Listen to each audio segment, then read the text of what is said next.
an hour. Tonight.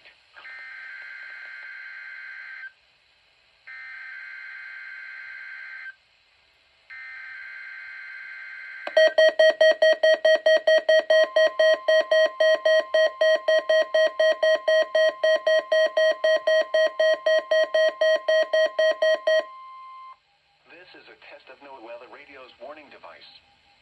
During potentially dangerous weather situations, specially built receivers are automatically activated to warn of impending hazards. When there is a threat of, or existing severe weather, the test is postponed until the first available good weather day. Reception of this broadcast, and the warning alarm, will vary at any given location.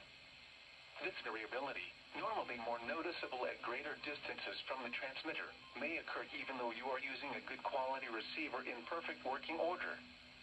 The warning alarm will be activated for warnings in selected watches affecting locations in portions of West Kentucky, Southeast Missouri, Southern Illinois, Southwest Indiana, and Northwest Tennessee. This concludes this test of NOAA radio's warning device. We now return to our regular programming.